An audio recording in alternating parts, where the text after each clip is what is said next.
man, we've just reached week 4 of the college football season. That's Scott Spreitzer right there. That's Rob Zatechka right there. I screwed this whole thing up. See, this is an unscripted show. So I'm going to go to this shot right here to say, hey, everybody, welcome to Behind the Point Spread. I'm Travis Justice. Good to have you along on a Wednesday night. Man, 4 weeks into the college football season, I'm telling you, week number 4 is going to be an absolute crazy, crazy week. There are some big games, and we have 4 big ones to talk about tonight. And we want you to talk about them with us. So if you want to participate in tonight's show, there's a couple of ways to do it. You can do it in the comment section on Facebook and on YouTube. You can just insert your comments there and your questions, and we can read those. Or better yet, we haven't had a call yet. You know, and we have Owens, my son, his girlfriend Lizzie is screening the calls tonight.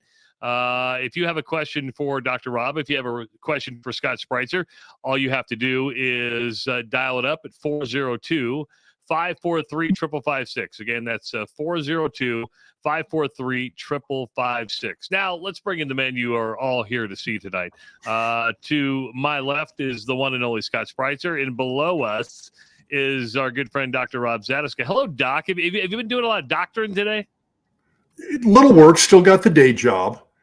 I can't just do this stuff all day long like you and Scott do. Well, hold on. I have a real job. You know, Scott's got the best job of us all, right? I mean, but maybe the most stressful. And I know you knocking people out and putting people in surgery is stressful. But if you had to, you know, put in bets every day and rely on those bets on a daily basis on your income, I think you would be a little stressed. There's a little there's a little uncertainty there. Although when you talk about day jobs, yeah, don't you play golf for a living? I do not play golf for a living. Just because I have golfing with people. I go golfing with people. Yes, it's called entertainment, Scott. See, he's mocking me for my job, but it's actually entertainment, is what you just said. Your job is entertainment. Yeah, it's called business development, right? And I think my boss is probably watching right now, and he's rolling his eyes and either laughing or going, "Yeah, he golfs way too much." But Scott, you and I were talking before we went on the air.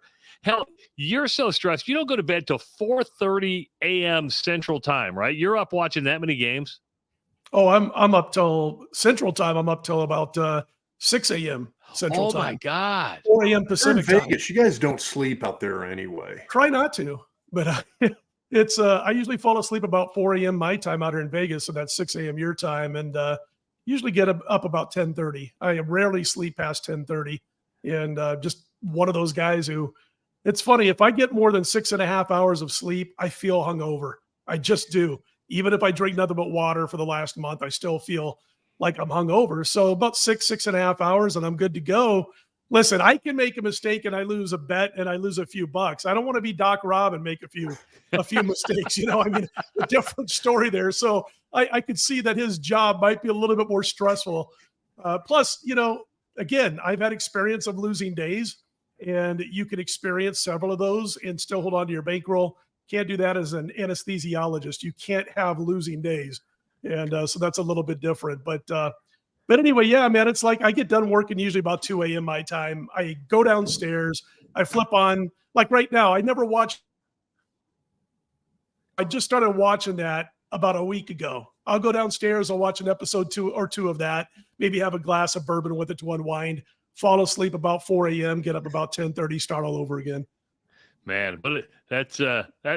If I screw up at work, I just say I'm sorry and I come home and that's about it. So, hey, if you want to work with Scott personally, you can do that by texting the word Doc Talk to the number 29022 and get a free $60 trial of the premium member picks from Scott, or visit docsports.com and sign up for the free 60 on the upper hand left of the website. Also, we have some college football promos for you tonight. Nebraska, all right? Nebraska fans, here is your college football promo. This is good on the Iowa app and Colorado app only. So just know that, Nebraska fans, if you live close to Iowa or Colorado, this is only available on those 2 apps. The Nebraska first half, minus 10.5, that jumps from minus 10 to plus 100 odds. Again, minus 10.5. So minus 110 to plus 100 odds. That's at the first half only. If you're an Iowa fan, and we'll be talking about the Iowa game a little bit later on as well. The Hawkeyes team total over 12.5 goes from -10 to +100 odds. That's going to be available on the Iowa app only. So some little boost from you from BetFred Sports. The Nebraska bet is only in the Iowa app and the Colorado app. The Iowa bet is only in the Iowa app. Scott, last week you gave us some really good content when it came to turnover margin. I thought it was fascinating, and I've been talking to you during the week, and I said, you know what, we need to do something like that to really highlight how important certain statistics are in the college game. We want to start out tonight. And Rob, you're going to find this fascinating.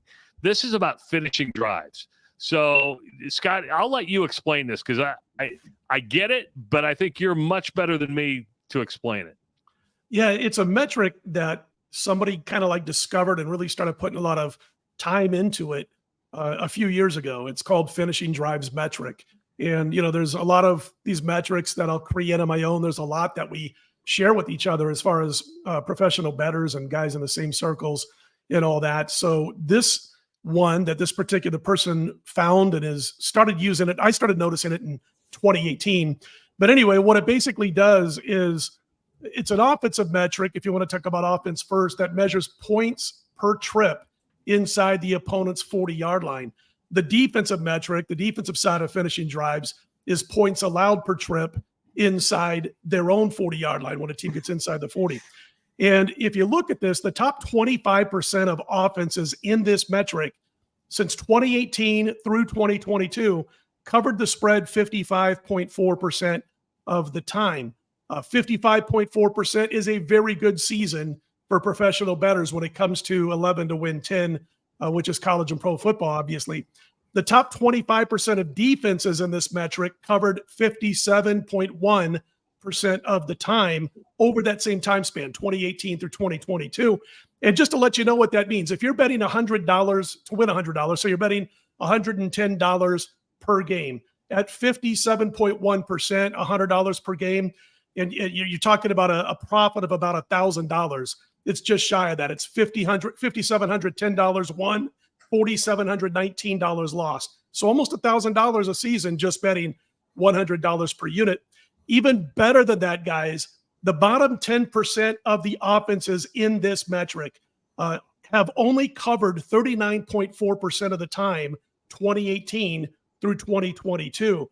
The bottom 10 defenses, bottom 10%, 40.6% against the spread since 2018 through 2022. So you can see when you go against those bottom 10%, both offense and defense, you are really cleaning up. There's very few metrics out there that have correlated for 5 straight seasons to winning and losing these games. And when you factor in returning experience in that mix, and you're talking about like offensive metrics in the finishing drives metric, there were 3 teams that stood head and shoulders above everybody this year: Oregon, USC, and Washington. They're all in the Pac-12, soon to be moving elsewhere.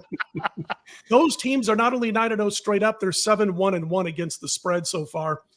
Defensive top teams that returned experience: Texas A&M and South Alabama. Both of those teams 2-1 straight up. A&M 2-1 against the spread. South Alabama is only 1-2 against the spread, but remember they were up 35-10, got backdoored with about 40 seconds to go in one of their 2 spread losses. But at 1-2, and these teams are hitting at the rate they are, I'll keep looking to play South Alabama for several weeks now. They're going to have to beat me a couple of times before I jump off of them. But I know this is kind of an overall and it kind of quickly, but also it's a metric you have to work on, because I found no sites that track this. So this is one of those reasons I'm up on a Sunday night until 2 or 3 in the morning, or a Saturday night, because I'm going through all the drive charts for all the games. It's funny that you said, because I was going to ask, where does somebody find that kind of information? You pretty much have to do it on your own. Is that what I'm hearing? It's tedious. I'm up and I'm just going through all the drive charts every Saturday night after all the games are final, after I've got my final couple of bets made for Sunday's NFL. I kick back, pour a glass of Woodford, and I said we should get an advertisement for that. Pour a glass of Woodford, and then I go through all the games and I go through their drive charts. And I see where teams started all their drives. And if they're inside the 40, then I see what they did. And that's how you got to do it. It's time consuming. It takes a couple hours every week. Wow. Hey, Scott, when you look at the difference between the offense and the defense, as far as those statistics are concerned, I mean, you're basically looking at 55% on the offensive side, 57% on the defensive side. Mhm.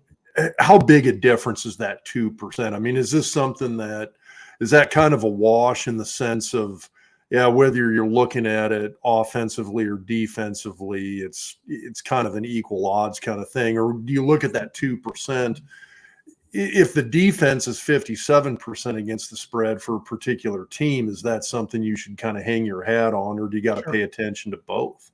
Oh, I pay attention to both, but yeah, I mean, the defense at that percentage is, if you're betting just to win $100 per game and you look at the defense as opposed to the offense, you're talking about a couple $100 over the course of a season, a few $100 over the course of a season. So obviously that margin grows as your bets grow. If you're betting, basically a dime a game, $1,000 a game, then all of a sudden it grows even more. So I like to play both guys because 55%, 55.4% again is a really good season for professional bettors when it comes to a sport like football, where it's 11 to win 10 against the spread. You're not dealing with Major League Baseball money lines and all that kind of stuff.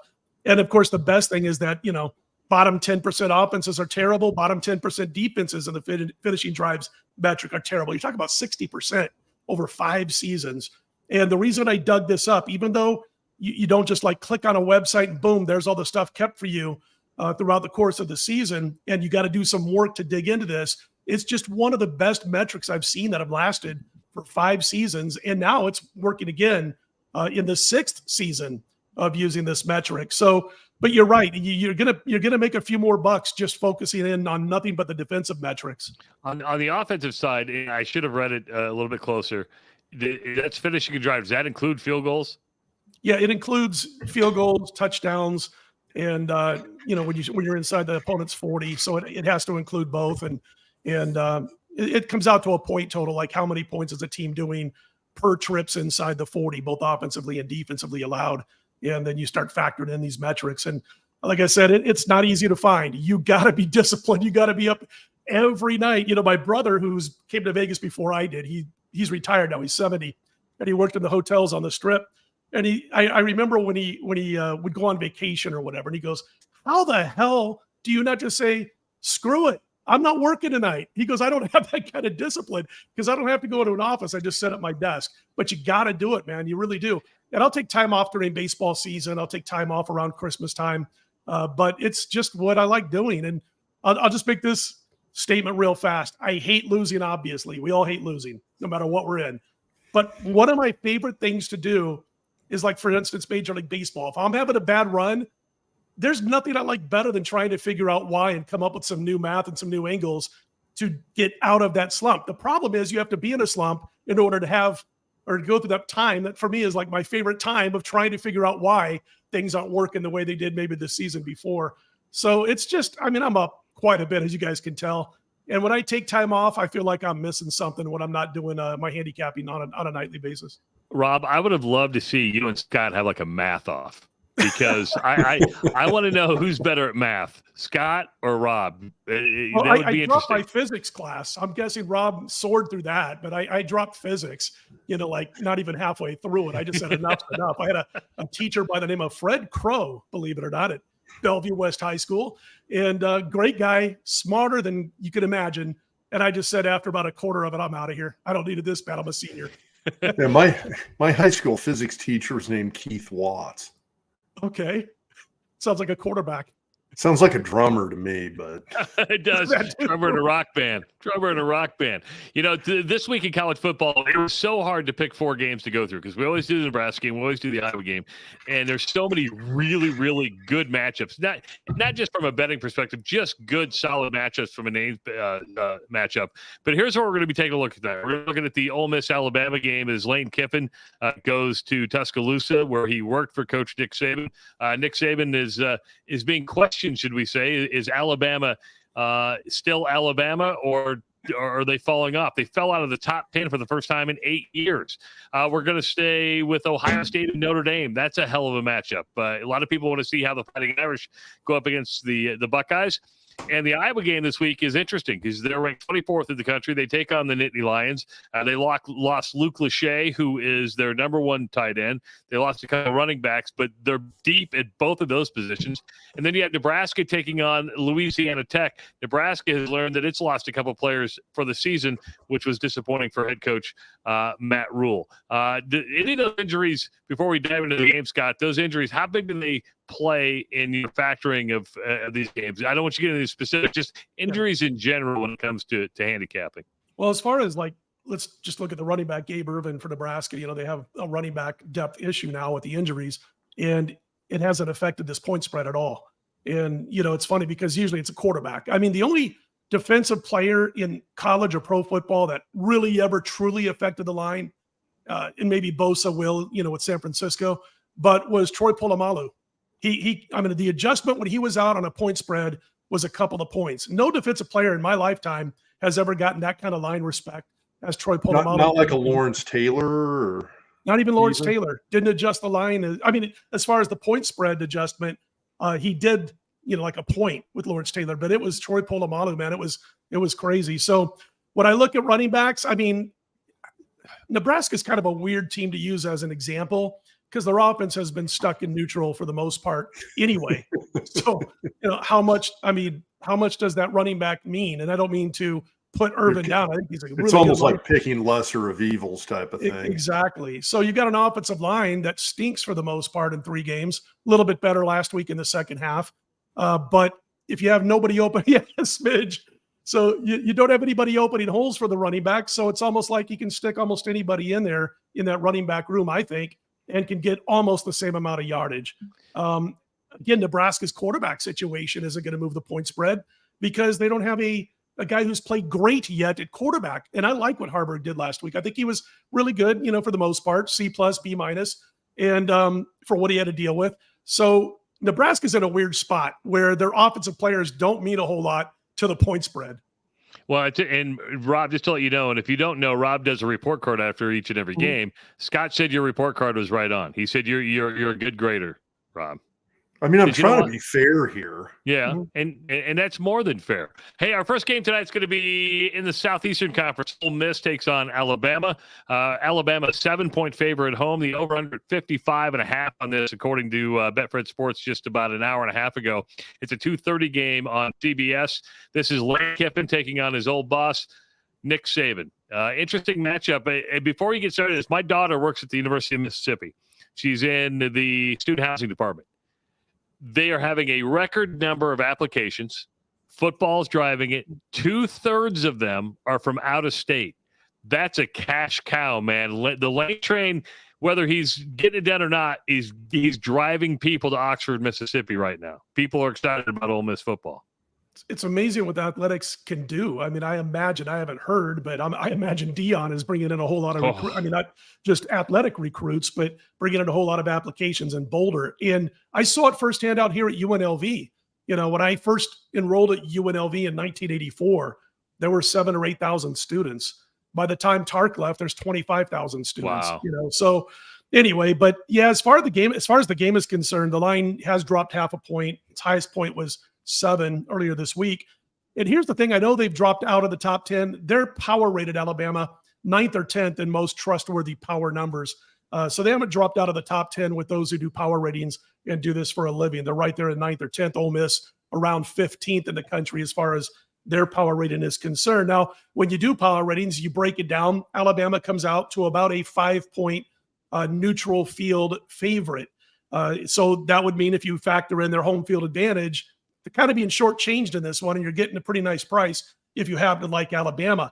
That said, Ole Miss has Pete Golding at DC, a defensive coordinator, and he just spent 5 years with Nick Saban in the same position at Alabama, and I think that's going to be a plus, obviously, for Ole Miss. It's hard to imagine with Alabama's current quarterback situation.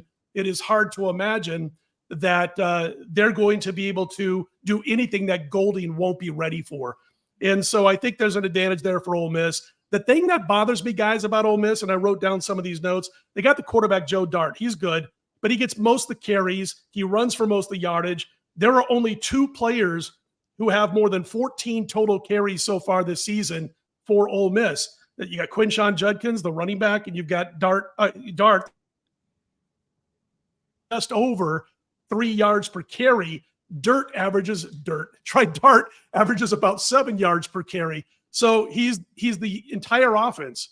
And that worries me a little bit, especially when folks start jumping off the Nick Saban ship. People actually in the state of Alabama saying the game has passed Saban by. He doesn't have a great quarterback. That's the issue with this football team. I'm going to lead towards Alabama, power rating wise. And again, I think Ole Miss counts on Dart too much when it comes to the running game. We should know too. Scott was red hot last week. You were what, 6-0 last week? 6-0 on Saturday, went 1-2 in the NFL, so not as good in the NFL. But boy, it was fun because my top play last week was on Friday night, which was Maryland going up against Michigan State, who I think people should just keep playing against Sparty until they show that they're going to show up after all the stuff's happened off the field. But anyway, they were my top play. That was Friday night. And then it was kind of like kickback time on Saturday. Top plays out of the way. You got 3-4 more plays to go, and you win the one right out. I won Wisconsin by like half a point to kick off the day. And then I was like home free. Scott, when you look at those power ratings, where's Ole Miss at? 15th. Okay. Yeah, right around there. It's in the 15 to 16 range, depend on whose power ratings you use. Highest I saw them was 14th. Lowest I saw them was 17th. On mine, they're 15th. So I think it's gonna be a good game, and there's no love lost between the two. So, and I know Lane Kiffin is just desperate to beat his old boss, just to maybe prove a point. Next game on the docket, it's going to be this is a high profile game. It's a 6:30 game on NBC. There's a lot of good night games. I mean, really good night games on Saturday. This is an NBC game. Ohio State, a 3-point favorite as it goes to South Bend. The over/under at 55.5. I think Ryan Day's feeling the heat in Columbus. I really do.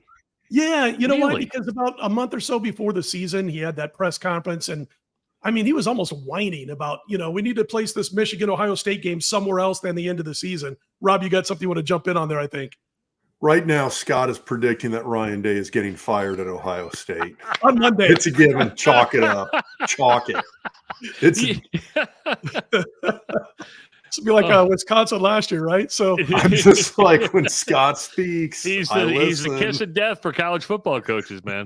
I hate being tough like that, but listen, man, before the season began, he comes out and he starts, like I said, almost whining about, this Michigan-Ohio State game. Oh, yeah, great rivalry, but why are we always playing it at the end of the season? It should be middle of the season, and on and on and on. I'm like, are you kidding me? What about like Harbaugh saying we're going to beat the snot out of the Buckeyes, or Tressel saying we're going to beat the snot out of the Wolverines?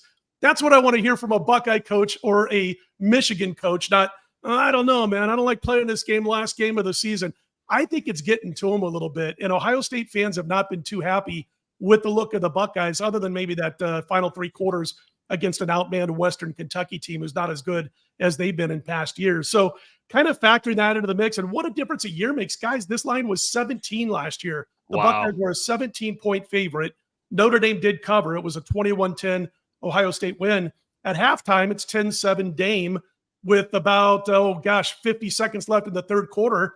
That's about the time that the Buckeyes took the 14-10 lead. And then with about 4 minutes to go in the game, they scored the final touchdown to win 21-10. So last year, Notre Dame doesn't have a quarterback and played this team almost straight up for most of the first, I'm going to say 50 to 55 minutes of that game. They've got the quarterback advantage this year because C.J. Stroud is playing on Sunday. So you got Sam Hartman that comes in from Wake Forest. So far, he's put up 13 touchdowns and no picks, and the offense looks much better. They look like they know exactly what they want to do, from the coaches to Hartman to the rest of the offensive unit. And I'm not, sold yet on Ohio State's quarterback, Kyle McCord. So a little bit different than last year. And I think Notre Dame's going to knock him off here, guys. Wow. When you say you're not sold on McCord, I guess, what do you not like about him? I think it looks like it's how quarterbacks, you either make that, and it's same with running backs too. If you hand a ball to a running back, for instance, they're not sitting there for a second looking to see where the hole is. They just go. It's almost instinctive. And that's what I don't see out of McCord at quarterback. Every once in a while, it looks like he's taking that extra split second to think about where the ball should be, and he just looks a little bit like a lack of confidence that you saw obviously out of C.J. Stroud last year and what you see out of Sam Hartman of Notre Dame this year. So I guess what I'm saying is that it almost seems like he's just a split second behind when it comes to instinctual play. And Rob, you're the guy who played major college football. I did not. But I think there's something there, man, that you either got it or you don't when it comes to here's what we got to do. Guy steps up as quarterback to the line of scrimmage, reads the pre-snap defense, team adjust on the snap, and all of a sudden he's just got to know like that, snap of a finger, what he's got to do. And I don't see that yet out of McCord. It might be an inexperienced thing right now. And that's something I totally get, and I agree. I mean, I'm going with you on that one. I have not watched Ohio State play yet this year. I'm just looking purely at the numbers, and his numbers look great. Mm. I mean, from a pure stat standpoint, I'm looking at him going, okay, these numbers look freaking awesome. Why wouldn't you go with him? I haven't watched him play. Now, I've seen a lot of guys put up some really good numbers against so-so teams, and right. I don't think Notre Dame's a so-so team. So I think that changes things a lot. And if you've got somebody who doesn't have that, kind of like what you're saying, that confidence to just instinctually make that decision and go with it, that does change stuff. And he did a lot of that against Western Kentucky. You know, he didn't look too hot on offense against Indiana. Not him, but the offense itself. Anyway, am I going to be shocked if the Buckeyes win this game? Absolutely not, because of their talent level. And if McCord is out there and he's playing next level, then all of a sudden they win this game. But boy, I just like when I got a quarterback like Sam Hartman in a near pick'em game on their home field, and they played him like, again, almost played him stand up, straight man, straight on for 3 quarters, even more than 3 quarters, and they end up losing 21-10 with a much lesser known commodity at quarterback than they have this year. So yeah, I think the Irish catch them this week. Iowa finally put up some points last week, put up 41 on Central Michigan. I think people were happy. And, of course, Brian Ferentz has that 25 point per game number that he has to hit. And he finally addressed the rumors on Monday. You all have had fun with this 25 point obsession, and I get it. I do. But if I'm not mistaken, we just dropped 41 on Saturday. So maybe it's time to grab a hold of your little step ladders and go ahead and climb out of my ass for a while. And if you wouldn't have told me that was deep fake, I would have said, wow, I can't believe he's doing that. That is how scary AI is getting. Folks, that was not real. It was generated by a voice simulator, which is right on. And Rob, you remember this because the same guy, I believe it's Heavens FX is the name of the Twitter handle. He did the Dabo Swinney one. Remember that when everybody thought Dabo Swinney goes, oh my God, he goes, when you start getting compared to a Brian Ferentz offense, you're really bad. And it's like, holy, and people bought it hook, line, and sinker. And then, you have to go back and explain that it's fake. Matt Campbell had one too, the Iowa State coach. And if you remember last week after the Ohio game, he appeared to want to go after a fan after the fan said he was on the hot seat. And this is the deep fake AI of the Matt Campbell press conference on Tuesday. First of all, I just want to say from the bottom of my heart, I'd like to take this chance to apologize to absolutely nobody. The Fiesta Bowl champ does what the f*** he wants. If that troll after the Ohio game wants to meet in the next Rough and Rowdy, I'll send his Mardi Gras bead-wearing trash ass back to Sunnyvale in a coffee can. Okay, I want to know who's actually coming up with the writing for this. I think it's that guy. I think he's just coming it up. He inserts the text. How many coaches have dreamed about saying that, though? I mean, my gosh. You want every coaches watch that and go, oh, my God, I've been wanting to say that for a long time, but I just can't. So Dude, it's like Scott hit the nail on the head right there. It's like all of these coaches, it's like I want him to change his Twitter page to basically everything coaches want to say but can't. Well, the funny thing about the Brian Ferentz one, Pat McAfee took it hook, line, and sinker. Pat McAfee, who's now on ESPN and, of course, does College Game Day, he was all over it. And then come on a show, he goes, I had no idea it was fake. That's how good this stuff is getting. And it's funny now, but I'm going to tell you, one day this stuff's going to be scary, and we're all going to be like, holy crap. And somebody's got to explain their way out of a situation and go, I didn't say that. And This stuff's pretty easy to prove because that press conference never actually took place. But Iowa is on the road. I don't think they're going to score 41. They might be lucky to score 3. They might be lucky to score 7. They're at Penn State on Saturday, a 6:30 game on CBS. I don't know about you guys, but I'm having a hard time getting used to the Big Ten on CBS. Already a 15-point underdog, that over-under at 40, Scott. It stinks out here right now, guys, because we haven't had CBS on our direct TV set up for since about June. And so luckily for me, for instance, I have Amazon Prime, and they've picked up some of that local sports programming for Nevada residents. Otherwise, I'd be SOL, both on NFL Sundays, the local CBS games, and this. So, yeah, I'm complaining right now. Get it together, CBS and local CBS and DirecTV. I want to get my games back. There's nothing worse than watching a game on Prime and you got 8 other games going on. You got to get out of Prime. You got to go to the regular TV. You got to go back to Prime. It drives you freaking nuts. So I hope they get it together soon. But may not want to watch this game if Iowa continues their offensive play. By the way, you know what just popped into my head? Sean Payton ought to say he was deep fake for what he said about Nathaniel Hackett because we lost it. He might want to ask about the deep fake stuff and just blame it on that. Yeah, that would be a good flaw. Sean Payton, that's a good idea. Just say, I didn't say that stuff. Exactly. But anyway. The interesting part about this game is there's no love lost. People may not know this because Kirk Ferentz he comes off as that grandpa type, right? He's the dean of coaches in the Big Ten. There is no love lost between James Franklin and Kirk Ferentz. Zero. I don't think they like each other. Seems like that's an issue between the two coaches, and I'm not back there in the Midwestern Big Ten country, but I've heard about it quite a bit, maybe from you a couple of times, Travis. But yeah, the line's 14.5, 15. The total's sitting at 40. So theoretically, I'm trying to invent new words here.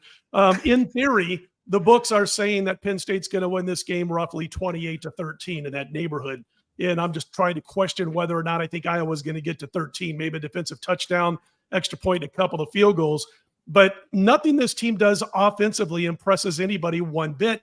You know, I texted you last week during the game, Travis. I know you were on air with that Iowa game. And I'm like, they're going up against a team that is now power rated around 130th out of 133 college football teams. And they can't do squat on offense against a horrible Western Michigan team. I just don't see them doing anything offensively. McNamara goes 9 for 19 last week against a bad football team. Throws as many picks, too, as he does touchdown passes. Williams, I know he ran for $145, and he did it like on 12 or 13 carries. I just don't like this team right now. They're outside of the top 30 in power ratings, by the way. I know they're in the top 25 with the Associated Press, which I never follow, other than the fact I love to see who they think is always the best 2 or 3 teams. And if they're not power rated that way, I like to play against those teams.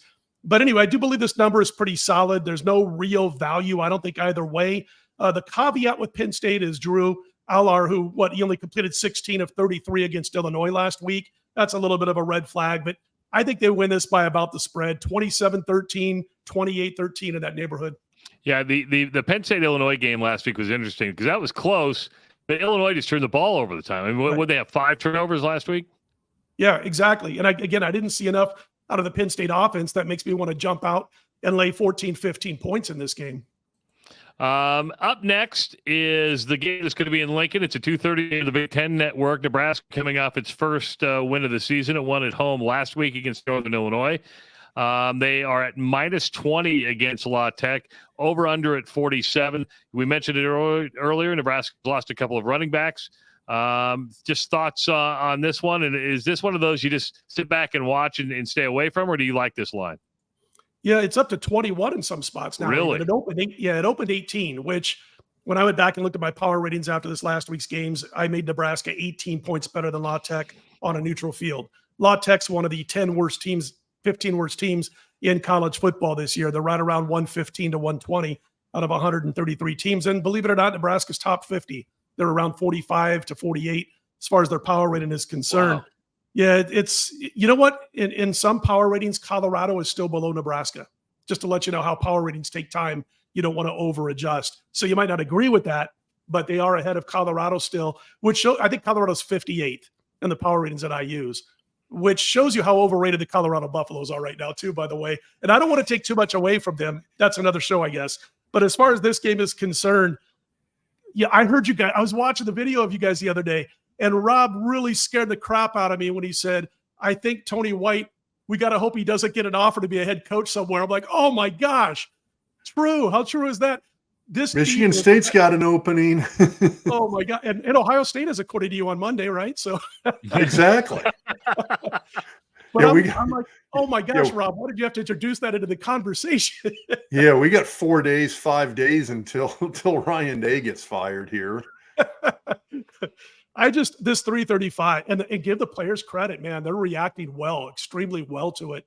And I think maybe it was you, Rob, before the season began. I was watching one of your guys' videos and you had mentioned, it's basically a nickel with a 3-down line. And and I, it's a dime. It's that way. So it's a dime defense. Mm-hmm.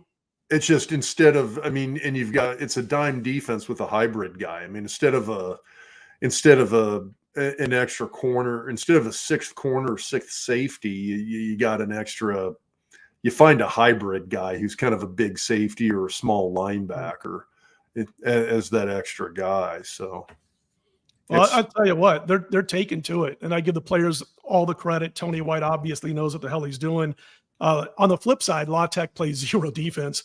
They were out first down 56-33 combined by North Texas and SMU. Those two teams finished with 458 yards rushing against La Tech on 5.2 yards per pop. They passed for 561 combined yards, over 7 yards per pass, 5 touchdowns against those two teams. They weren't able to pick off a single pass. Listen, again, they're bottom 15 in college football, La Tech. So if Nebraska can hang on to the football on offense, they should pull away. And one thing I've been really pleased about watching the Cornhuskers in 2 of their 3 games, and against Colorado, the offense was too bad to really get a good read on this. But against Minnesota and against Northern Illinois, and I know Northern Illinois is nothing special, Nebraska was the much more physical team in the fourth quarter of both of those games. And that's something we haven't seen very much since Scott Frost came and took over a few years ago. So I think this is going to be one of those games that even if they turn it over and it's kind of close at halftime, I think they just overpower La Tech after that. I mean, if you hang on to the football, let's say Nebraska turns the ball over once in this game, they should win this. It should be like a 41-10 type of game. It shouldn't even be close. The talent level's so major different. And again, that La Tech defense is garbage, absolute garbage. Well, you brought up Deion Sanders, and you mentioned you stay up late, and I know Rob stayed and watched up the whole Colorado State game. How have you guys saw the numbers on this? 9.3 million people watched that game. The biggest late night game for ESPN in the history of ESPN, and the 5th most watched game for ESPN in the history of ESPN. The prime effect is real. People want to watch. It's crazy, and it keeps growing and growing and growing. What I find interesting about this whole thing is when the hire was made and he was doing what he's doing, people ripped him. The elites ripped him. Now everybody's on the prime train, and they're riding his coattails because it's clicks, it's views, it's watches, it's everything. As soon as it starts going downhill, they're going to turn on him just as fast as they've embraced him. I believe that. If they get boat raced by Oregon and USC the next couple of weeks, all of a sudden they're going to be making fun of prime time. I think you're right about that. And, I remember on Facebook or whatever back in July when I posted that Colorado had taken more action for the national title in some books than all but 6 teams, I should say, in the top 10 at that time. I had mentioned that, somebody jumped on and said, I think they can win 6 games and get to a bowl game. And I was like, I could see that. I couldn't see him winning more than 6, but I could see 6 games. Didn't have a problem really with what Deion was doing or trying to do. His job is to come in and win, and he thought that was the best way. And listen, they had 1 win last year, so they're already well ahead of that. I think they're going to have trouble this week. The constant emotion that the coaching staff and the players have played with for 3 straight weeks against their heated rival last time out, barely winning that game, and basically due to the fact that Colorado State mistaked their way to a loss. I think at some point it's got to catch up to you. And I know he's going to use, the Oregon coach said some things about Deion and all that. He's going to use that again. I just don't think it's going to work this week. I saw so many problems again with that Colorado defense last week. Rob, you had something on the tip of your tongue. Were you going to say something? Well, I just, Scott kind of touched on it. I guess I'm just looking at it in the sense that, You had one win last year. Travis, you and I specifically mentioned that if he wins 2-3 games, it's better than last year. True. It's already better than last year. I mean, they're selling tickets, they're selling gear, everything. I mean, everything. I mean, if you're the Colorado Buffaloes, if you're a Buffalo fan, everything's better. Oregon smokes you, USC smokes you. You pick up, they're what, 3-0? Yeah. Right. You pick up 2 more wins in Buffalo, and that let's say that's it. You win 5 games. That's a monster win. Heck yeah. I mean, that's a huge win. You're selling out games. You're selling gear, merchandise. Applications are up. Recruiting's going nuts. Do I see Deion staying there? No. I know he's like, I like it in Boulder. It's like, yeah, no, you don't. You want to be in the SEC. Come on. Let's be serious here. You want to be in the SEC, or you want to end up at some ACC school that's going to be in the Big Ten, a Southern ACC school that's going to be in the Big Ten or the SEC eventually. That's where you want to end up. I'm just saying he's not going to be there that long, but This is such a massive win for Colorado. And I tell you what, man, I'm looking at the rest of their schedule because, as you said, they're 3-0. They go at Oregon, obviously, this week. The final week of September, they play USC at Boulder. That's going to be a loss, so 3-2. They should beat Arizona State after USC. Arizona State's a real mess and a disaster right now, which is crazy for that program. Stanford could be a win. At UCLA is probably a loss, but UCLA can be a little quirky and can turn a game they should win into a loss. But I'll say they beat Arizona State. They beat Stanford. They'll lose to Oregon State. Arizona's a top Utah. So I'm looking at, they're going to be right on the cusp of a 6-win season and a bowl invitation, I think, at the end of the year. Now, again, they might surprise UCLA. UCLA's got ultra top talent, but they just get a little weird sometimes. You know, they had to struggle with Coastal Carolina to start the season in Pasadena. Well, let's say they only win 5 games. So they only win 5. They don't go to a bowl game. I think people are just, I mean, in my opinion, that's unequivocally a monster success. Absolutely. Over what they had last year, especially how fast you turn that around.